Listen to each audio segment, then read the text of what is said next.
The seventh blade found its mark between Domitian's ribs and the Emperor of Rome, the man who had tortured thousands with red-hot irons clawed desperately at his assassin's eyes. Blood pooled on the marble floor of the very palace where he'd orchestrated 15 years of calculated cruelty.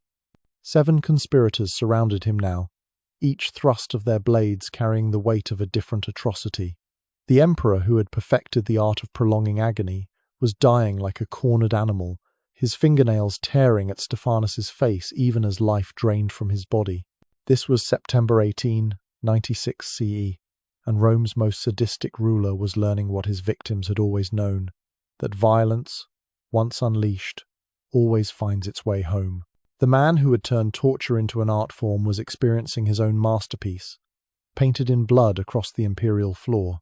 How did a Roman emperor become so monstrous that his own court celebrated his murder? Why did a man born to purple become history's most creative torturer?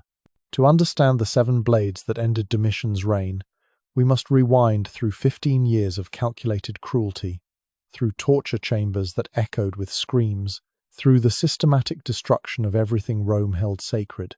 We must journey back to discover how a forgotten prince became a monster. The wine goblet shook in Stephanus's hand as Domitian raised his cup in a mock toast to loyalty.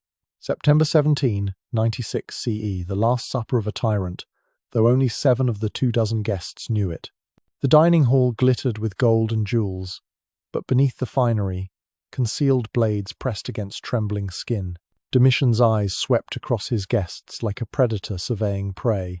He'd summoned them all, senators, freedmen, even family members, for what he called a celebration of his divine rule. The emperor's fingers traced the rim of his cup, a gesture every guest recognized. When Domitian played with his wine, someone usually died before dessert. Tonight, his mood seemed particularly dark. He spoke of loyalty while staring at his chamberlain Parthenius, of trust while his gaze lingered on Stephanus. The irony cut deeper than any blade. Here sat Rome's greatest torturer, surrounded by men he'd pushed past the breaking point of human endurance. But Domitian's next words would make the conspirators' blood freeze. He began describing a new torture device, something he'd commissioned from his craftsman, a chair of iron spikes that could be heated from below, designed to pierce just deep enough to avoid vital organs. His eyes gleamed as he explained how victims could be kept alive for days, their own weight driving the heated spikes deeper with each breath. Parthenius's hand trembled as he refilled the emperor's cup, knowing that tomorrow, either this monster would die, or they'd all experience his newest creation firsthand. The feast dragged on, each course a special kind of torture for the conspirators. Domitian insisted on personally serving certain guests, a gesture of mock humility that everyone understood as a threat. When he placed a platter before Senator Nerva, his hand lingered on the man's shoulder. "Loyalty," he whispered, "is like fine wine.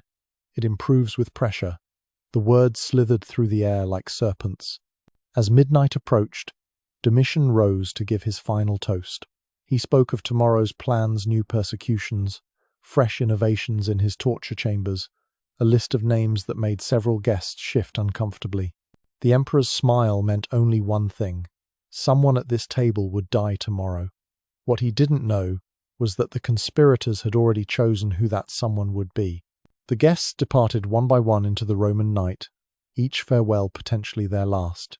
Domitian clasped hands with Stephanus, holding the grip just long enough to feel the man's racing pulse. "Until tomorrow, faithful servant," the emperor said, his tone making the words sound like a death sentence. As the guests departed into the Roman night, Stephanus clutched the hidden blade beneath his toga, knowing that in 12 hours, either Domitian would be dead or they all would be screaming in his torture chambers. The metal groaned as it expanded, and from inside the bronze bull came a sound that would haunt even the executioners. 95 CE marked the peak of Domitian's Christian persecution, and his torture chambers had become factories of human suffering. The bronze bull, that ancient Greek invention, had been perfected under the emperor's personal supervision. New vents had been added to modulate the victim's screams into what Domitian called the music of justice. Inside the bull this day was Marcus, a Christian deacon who'd refused to sacrifice to the emperor's statue. The bronze beast sat in the center of the torture chamber, its metal hide beginning to glow red. Domitian himself attended these special executions, seated on an elevated throne where he could observe every detail. He'd ordered his craftsmen to install a viewing window in the bull's side, made of specially treated crystal that could withstand the heat. Through it, he watched Marcus's face contort in agony. But the screaming suddenly stopped, and what happened next defied even Domitian's expectations. From inside, the bull came not screams but singing. Marcus had begun chanting a Christian hymn. The emperor's face darkened. He ordered more wood thrown on the fire, commanding the temperature be raised beyond anything they'd attempted before. The metal began to warp, but still the singing continued, growing weaker but never stopping. The chamber filled with hardened soldiers who'd seen every horror war could offer. These were men who'd crucified rebels without flinching, who'd burned entire villages on command. Yet, as Marcus's hymn floated through the bronze bull's acoustic chambers, several turned away. One centurion, a veteran of 20 campaigns, simply walked out, his departure noted by the emperor's ever-watchful eyes. The craftsman who'd modified the bull stood nearby, his initial pride in the device's improvements curdling into horror. He'd added the acoustic chambers to amplify screams, never imagining they'd carry hymns instead. Each note that emerged seemed to mock the emperor's power. The craftsman's modifications would soon turn to horror when Domitian, frustrated by the hymn, decided to test whether the bull's creator could endure his own creation better than a Christian deacon. The execution lasted 3 hours. When they finally opened the bull, Marcus was dead, but his face bore an expression of peace that sent whispers through the torture chamber. Domitian ordered the body burned immediately, but the damage was done. Word spread through Rome's underground Christian community. Marcus had defeated the bronze bull with faith alone. Yet this mass persecution would plant the seeds of Domitian's downfall, as one senator watched his Christian slave die and whispered 5 words that would echo through the palace halls. This madness must end soon. Flavius Clemens recognized the childhood scar on Domitian's hand, as those same hands prepared the red-hot irons. They'd played together as boys, practiced swordplay in the palace gardens, shared secrets that only cousins could share. Now, in 95 CE, Clemens hung in chains, while his cousin selected instruments of torture with the care of an artist choosing brushes. The charge was atheism. Clemens had shown sympathy to Christians and questioned the emperor's divinity, but everyone knew the real crime was being too popular, too respected, too much of what Domitian could never be. The torture chamber felt smaller, with family blood about to be spilled, the walls seeming to press in, as Domitian heated the irons himself, refusing to let servants handle this special moment. "Remember when we were 8? Domitian asked conversationally, testing an iron's temperature against a piece of leather. "You pushed me into the fountain because I'd beaten you at dice." Father laughed. Everyone always laughed when it was me getting hurt. The leather sizzled and blackened. Satisfied, Domitian approached his cousin with the glowing implement. The iron touched skin with a hiss that mixed with a different sound. Domitian laughing. Not the mad cackle of a tyrant, but the bitter laugh of that 8-year-old boy, still soaking from the fountain, still hearing everyone else's mirth at his expense. Each application of the iron seemed to burn away another childhood memory, another moment when Clemens had been chosen over him, praised instead of him, loved while he was merely tolerated. "You know what the worst part was," Domitian continued, selecting a fresh iron. "You never even remembered pushing me. When I mentioned it years later, you'd forgotten entirely. Just another joke at little Domitian's expense, not worth remembering." The systematic torture continued for hours, each burn placed with medical precision to maximize pain while preserving consciousness. What Clemens whispered next would haunt Domitian's dreams. Through cracked lips, his voice barely audible above the sizzle of burning flesh, he said, "I remember now, cousin. And I'm sorry. We all are." The words hit harder than any physical blow. Domitian's hand trembled, the iron dropping to clatter on the stone floor. But Clemens's execution would trigger something unexpected. His widow Domitilla would begin gathering names, and those names would soon gather knives. The physician-turned-torturer held up the glowing iron rod like a sculptor admiring his chisel. This was 93 CE, and Domitian's torture chambers had evolved into something unprecedented in Roman history, a medical laboratory devoted to the science of suffering. Dr. Lucius had once saved lives in the Colosseum, tending to gladiators with skill that caught the emperor's attention. Now he used that same knowledge to extend agony beyond what anyone thought possible. The innovation chamber occupied an entire wing of the palace, its walls lined with anatomical drawings annotated not with healing notes, but with pain points. Domitian had commissioned the systematic study of human suffering, demanding that torture become a precise art rather than crude butchery. The red-hot irons, his signature method, had been refined through countless experiments on condemned prisoners. Temperature is crucial, Lucius explained to his apprentices as he demonstrated on a trembling victim. Too hot, and you cauterize nerves, ending sensation. Too cool, and the effect is merely painful rather than transcendent. He developed a color-coding system: cherry red for surface burns, orange for deep tissue work, white hot only for the final moments. The irons came in dozens of shapes, each designed for specific body parts, each tested extensively. But the true innovation was in timing and technique. Lucius had mapped the body's nerve clusters, identifying where to apply heat for maximum effect. He discovered that certain combinations, the inner thigh followed by the lower back, for instance, created a synergy of agony that was greater than the sum of its parts. The torturer's handbook contained a detail that would shock even Domitian mathematical formulas, calculating how long consciousness could be maintained at various pain levels. The genital torture that had become Domitian's calling card was refined here to horrific perfection. Lucius had identified exact temperatures and contact durations that would cause maximum agony while preventing the shock that might grant the mercy of unconsciousness. He'd even developed a cooling system: slaves with wet cloths who would prevent overall body temperature from rising too quickly, extending the torture session by hours. But maintaining consciousness had an unintended consequence. Victims remained aware enough to memorize faces, to remember names whispered between torturers, to catalogue every detail of their suffering. Some survived their ordeals, released as broken warnings to others. They carried with them not just scars but information: the layout of the torture chambers, the schedules of the guards, the weak points in the palace's defenses. The same anatomical knowledge that kept victims alive would soon be used by conspirators to identify exactly where 7 blades should strike for a certain kill. Day 3. The sweet smell of honey couldn't mask what was happening inside the sealed barrels. This particular torture, borrowed from the Persians and improved by Domitian's creative mind, had turned the palace gardens into a nightmare. Senator Aurelius had been sealed between 2 boats, his limbs protruding through holes, force-fed milk and honey until his body became a breeding ground for nature's smallest killers. The process was methodical, documented by scribes who recorded every detail for Domitian's personal collection. Day 1 brought the humiliation stripped naked, sealed in place. The mixture of milk and honey poured down the victim's throat and smeared on exposed skin. By day 2, the sweet coating attracted flies, wasps, and ants.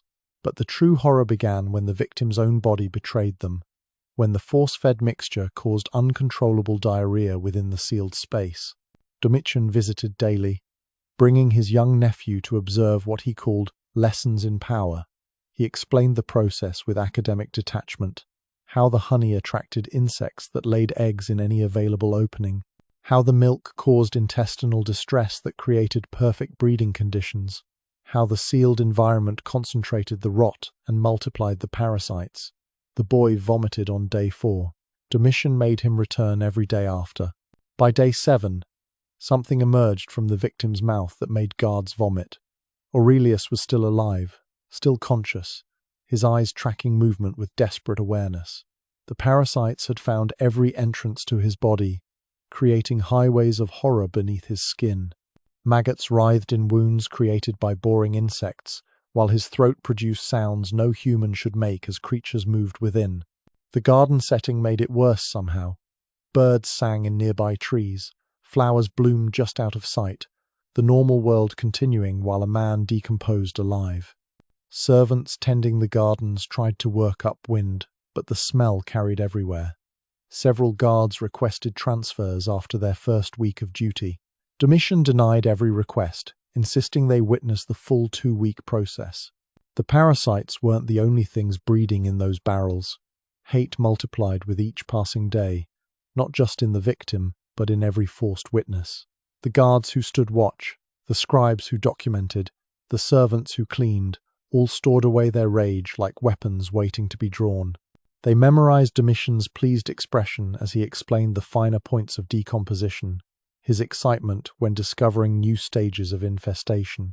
One guard who cleaned the barrels would remember every detail, and years later, he would share those memories with a group of conspirators who needed to know just how creatively cruel their emperor could be.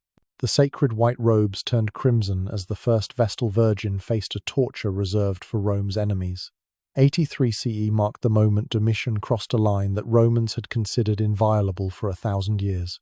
The Vestal Virgins, guardians of Rome's sacred flame, embodied the city's covenant with the gods.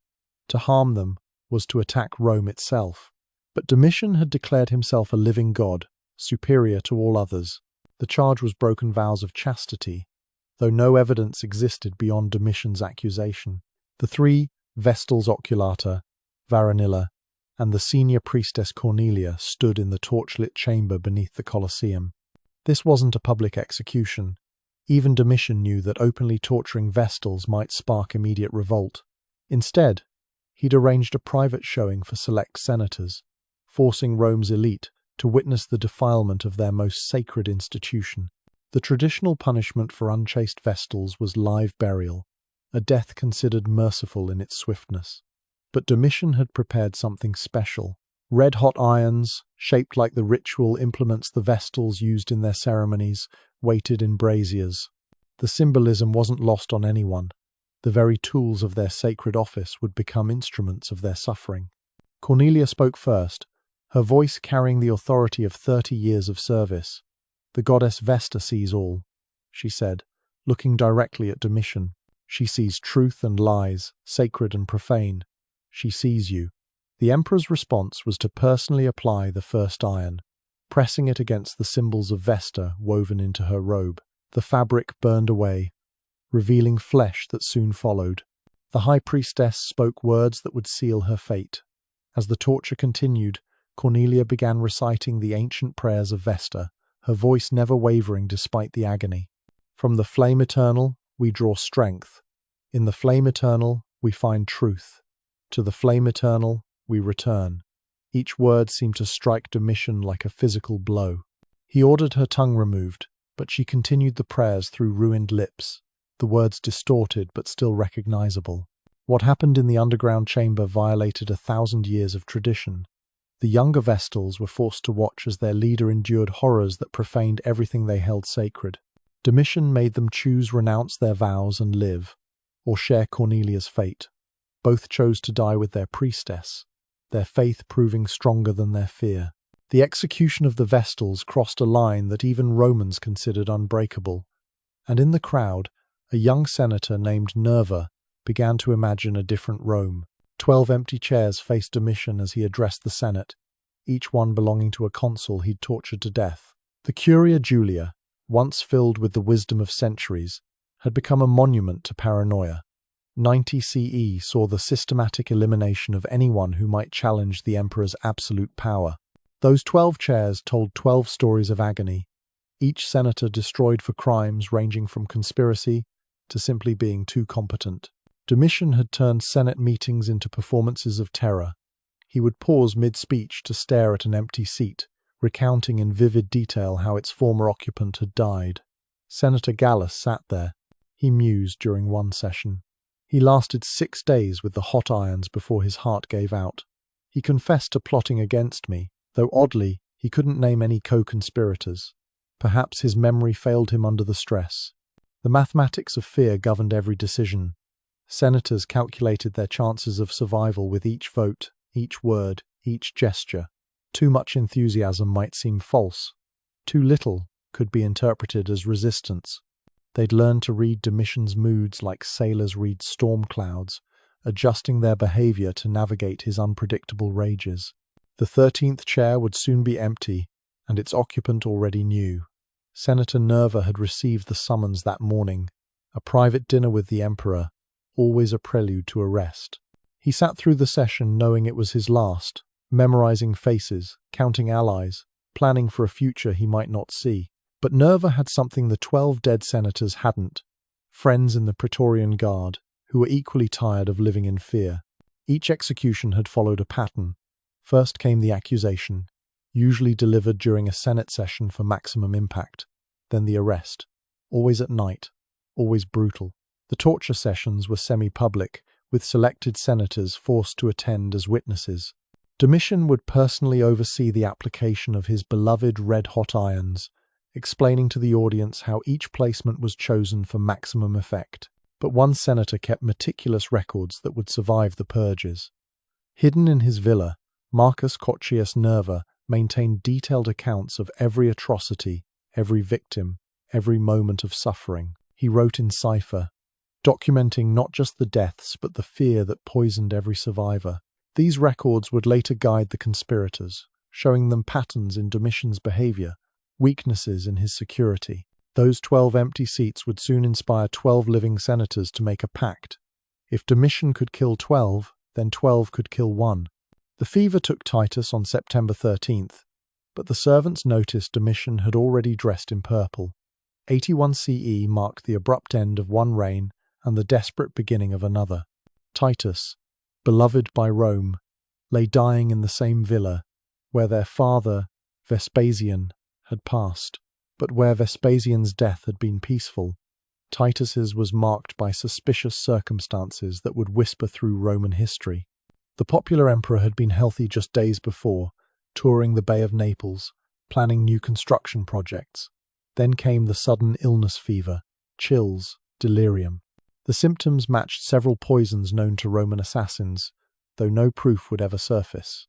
What was undeniable was Domitian's behavior during his brother's final hours. He'd arrived at the villa with an entourage already calling him emperor, as if the outcome was predetermined. Witnesses later reported strange details. Domitian had refused to let certain physicians near Titus, insisting that only his personal doctor attend the dying emperor. When Titus called for ice to cool his fever, Domitian had reportedly countermanded the order. Most damning was the speed of succession. Domitian was racing to Rome before Titus had even drawn his last breath. The physician who attended Titus would later disappear, but not before telling someone.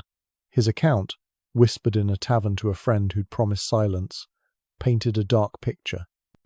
Domitian had been present for every treatment, personally mixing the medicines, tasting the broths, before they reached his brother's lips. He knew exactly when death would come, the physician had said. He watched the clock like a man waiting for an appointment. Domitian's first act as emperor revealed his true priorities. Before announcing Titus's death, before arranging the funeral, he'd ordered the Praetorian Guard to swear loyalty to him personally. He'd distributed bonuses with gold that seemed suspiciously ready, as if prepared in advance. The Senate was presented with a fait accompli: acknowledge Domitian or face immediate violence. The rushed funeral broke with tradition. Titus deserved weeks of mourning, elaborate ceremonies befitting a beloved emperor. Instead, Domitian pushed through hasty rites, eager to solidify his position. At the cremation, he'd stood too close to the pyre, his face illuminated by flames that seemed to reveal something monstrous beneath the mourning mask. The same Praetorian Guard who proclaimed him emperor would remember his desperate grab for power, and 15 years later, they would stand aside as 7 blades found their mark. 16-year-old Domitian stood in the empty palace hall, realizing his mother, sister, father, and brother had all abandoned him to silence. 67 CE was a year of isolation that would forge a monster. While Vespasian and Titus earned glory in Judea, Domitian was left behind in a Rome that barely acknowledged his existence. The palace that should have been his home became a gorgeously decorated prison of loneliness. His mother had died when he was young, so young he couldn't remember her face, only the absence where warmth should have been. His sister followed soon after, leaving him the only survivor of his generation. Servants raised him with the minimum care required, their affection reserved for Titus, the heir who mattered. Even his name marked him as secondary Domitian, the dominated one, the lesser son. The year of the 4 emperors had been especially cruel. While his father seized power and his brother proved himself in battle, Domitian hid in Rome, powerless and terrified. He'd watched from windows as soldiers loyal to different emperors murdered each other in the streets. Once, rebels had cornered him on the Capitoline Hill. He'd escaped by disguising himself as a priest of Isis, the humiliation burning deeper than any physical wound. In that empty hallway, young Domitian made a promise to himself. If the world would give him only silence, he would one day make it scream. If no one would love him, he would make them fear him instead. The abandoned child began planning a future where abandonment was impossible, where chains and torture chambers would ensure no one could ever leave him again. The palace cats learned to avoid the young prince. Servants whispered about finding small animals in the gardens, methodically taken apart with disturbing precision. A tutor reported that Domitian's essays always veered toward violence, his rhetorical exercises becoming detailed explorations of pain. When asked to write about justice, he'd produced a treatise on punishment that made his teacher request reassignment. The first small animal he hurt would not be the last. The progression was textbook insects to mice to cats to dogs. Each creature's suffering seemed to fill some void inside him, their helplessness making him feel powerful for the first time in his life. He learned to prolong their agony, discovering that anticipation could be as potent as pain itself. That abandoned boy would grow into an emperor, but the empty hallways would follow him until they manifested as torture chambers, where others would learn the isolation he knew so well. While 8-year-old Titus dined with future emperors, 8-year-old Domitian watched through a crack in the door, forgotten and seething. 59 CE found the brothers in the same palace but different worlds. Titus was being groomed for greatness, educated alongside Britannicus, the Emperor Claudius's son. They shared the finest tutors, the best military training, the attention of Rome's elite. Domitian received whatever was left over second-rate teachers, hand-me-down scrolls, indifferent instruction. The crack in the door became Domitian's window to a life denied. He watched Titus laugh with Britannicus, saw them practice swordplay with real weapons while he was given wooden toys. When important visitors came, Titus was presented as Vespasian's son. Domitian was often forgotten entirely, left to watch from his hiding spot as his brother collected praise and promises of future glory. One particular dinner haunted him for decades. The Emperor Nero himself had attended, and Titus had been invited to recite poetry. The performance was flawless, earning applause from the most powerful man in the world. Through the door crack, Domitian watched his brother bask in golden approval. When he tried to enter, a guard had turned him away. Family only, the man had said, not recognizing Vespasian's younger son. Young Domitian's drawings contained details that would disturb his tutors.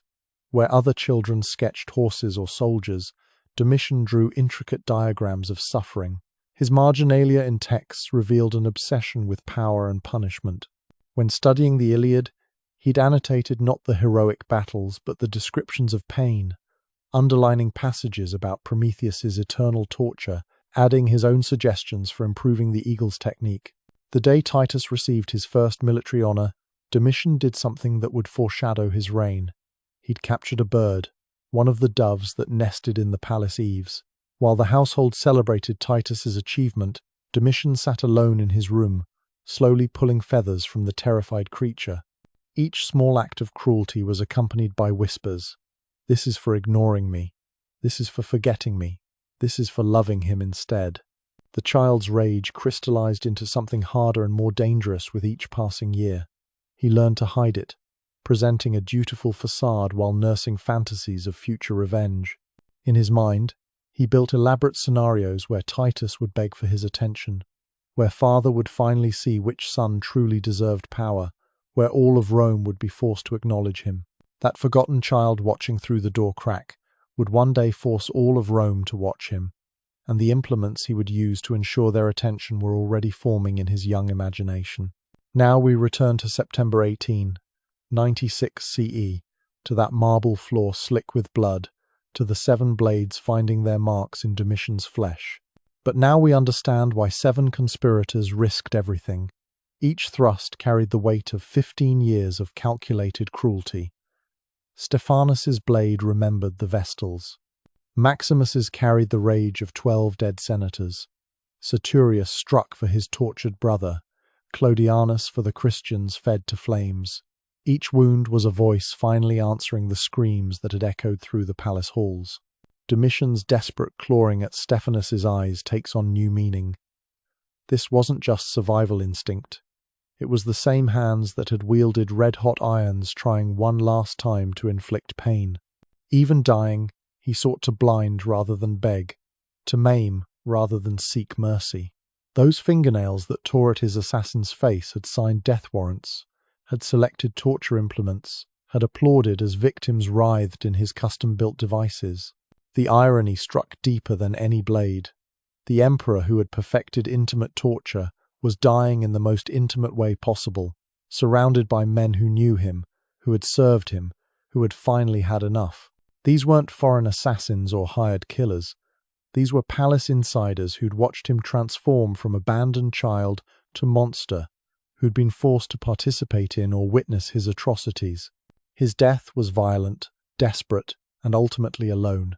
Despite ruling millions, commanding legions, declaring himself a god, Domitian died as he had lived isolated, paranoid, and unloved. The conspirators later reported that he'd tried to speak at the end, but blood had filled his throat. Whatever last words the tyrant who loved elaborate speeches had planned died unspoken. The aftermath revealed the depth of Rome's hatred. When news of his death reached the Senate, that august body erupted in celebration. Senators who had cowered for 15 years suddenly found their voices, shouting curses at his memory, ordering his statues pulled down, his name chiseled from monuments.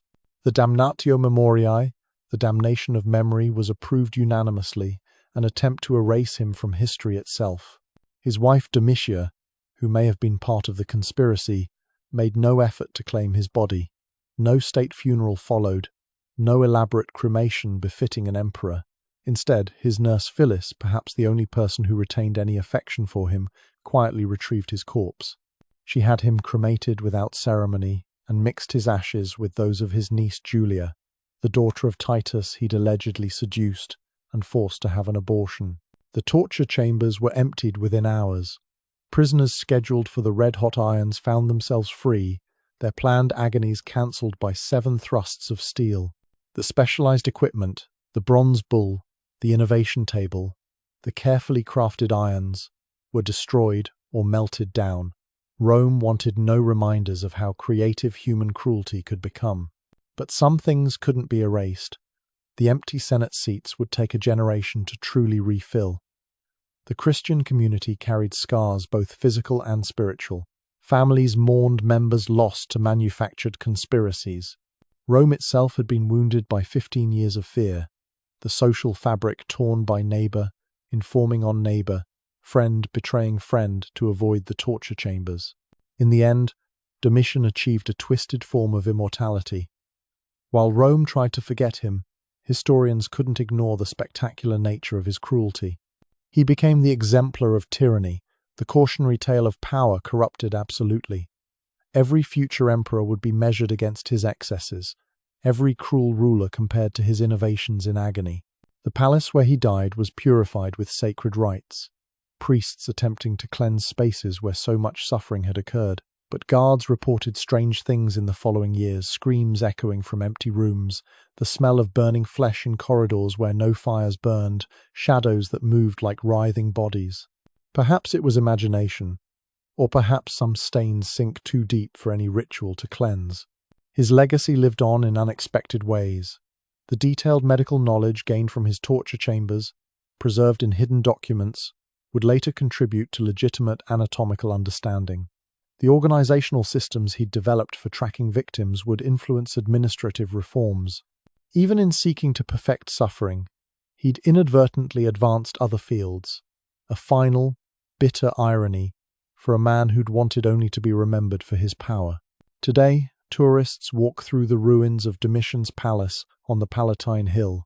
They admire the architecture, take photos of the remaining mosaics, largely unaware they're standing where screams once echoed. The guidebooks mention he was a cruel emperor, but sanitize the details. The red-hot irons that were his signature have cooled to historical footnotes. Yet in those ruins, if you know where to look, you can still see the foundations of the innovation chamber. Stone doesn't forget as easily as people do. The channels cut for drainage, the mounting points for restraints, the scorch marks on certain walls, all testify to what humans can do to each other when power meets pathology. Domitian wanted to be remembered as a god. Instead, he's remembered as a monster proof that cruelty ultimately consumes those who perfect it. The 7 blades that ended his life were wielded by human hands, but they carried the weight of divine justice. The abandoned child who'd sworn to make the world scream had succeeded, only to discover that screams, like violence, always find their way home.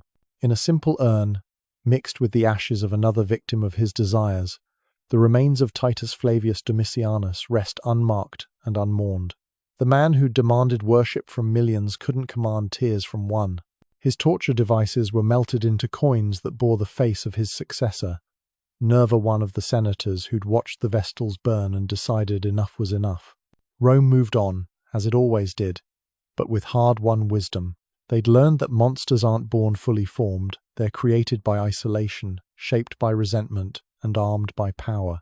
Domitian's reign taught them that cruelty is a cancer that spreads unless cut out decisively, even if that surgery requires 7 blades on a September morning. The emperor who'd perfected the art of prolonging agony had discovered its ultimate truth, that those who live by the iron die by the steel, and that all the torture chambers in the world can't force genuine affection from a single human heart.